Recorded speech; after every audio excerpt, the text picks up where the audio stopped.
Hi, this is Coach White. For a couple of years, there have been some of my athletes and students who have said, Coach, you got to go onto YouTube, you got to make some videos for us. So I'm going to make some videos. These might be a bit boring. I'm going to keep things pretty dry bones. But hopefully there's some information out here that will be helpful to either my athletes or somebody else. And yeah, let's get rolling.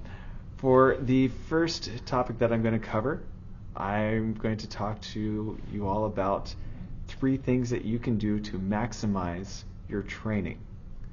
The first big one is a really tough one for high school athletes, and that's getting plenty of sleep.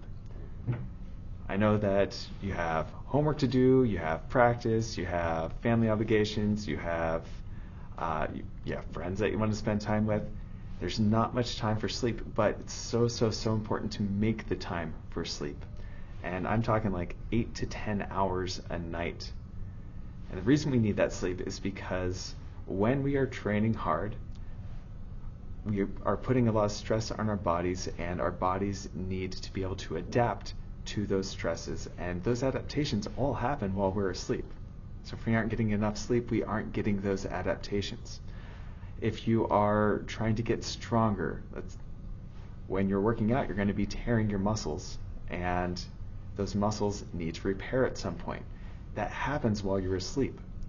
The longer you're asleep, the longer your body has to repair those damages that were done and to strengthen the muscles so they're more resilient to damage in the future. So if you aren't getting sleep, you aren't getting stronger.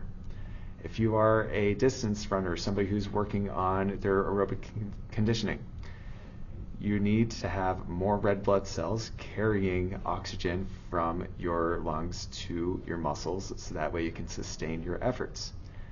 Red blood cells are produced while you are asleep, and they are produced in function with the amount of stress that the cardiovascular system has been put through.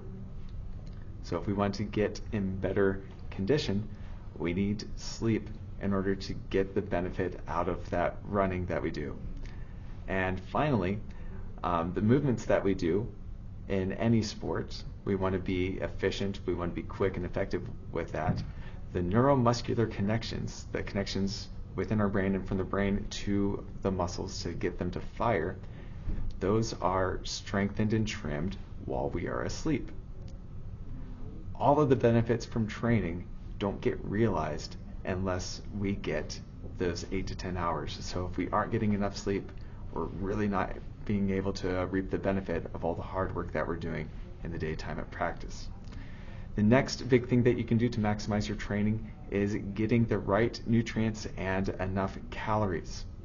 Now, I know Takis are delicious, but if that is a primary source of calories throughout the day, we're going to be finding ourselves nutrient deficient. Average person needs about 2,000 calories a day just to function as a normal human being, and an athlete's going to need 400 to 1,000 calories on top of that.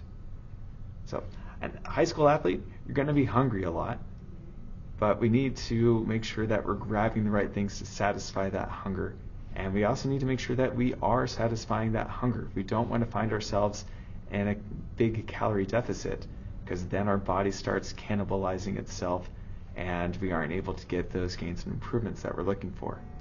So look for foods that are high in protein, because we need those proteins in order to repair those muscles that we're stressing and damaging throughout practice. And we also need to make sure that we are getting iron, so our red blood cells are able to transport oxygen. And we also need to be getting plenty of B vitamins and other vitamins and minerals, our electrolytes, to make sure that we have good neuromuscular function.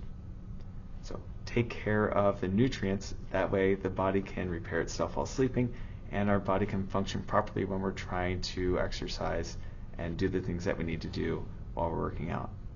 The final big thing that we can do to maximize our training, that doesn't happen during practice but it can, is taking care of our mental health.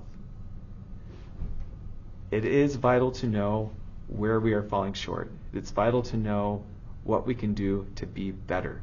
But through all of that, we need to have a positive mental attitude about ourselves. I might not be able to do this thing yet, but I am working towards it in the right direction.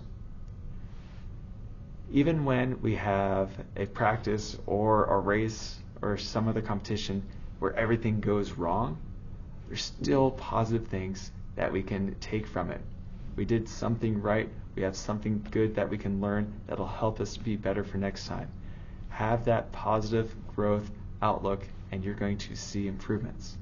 This is also something that you can do that can really help your teammates.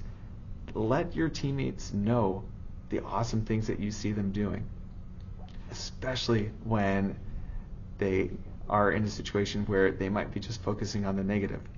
Let them know how awesome you think they are. Let them know the great job that you've seen them do, and you can help them with their positive mental attitude, and that just it's a feedback loop, and when it's a positive feedback loop like this, it just makes everybody better.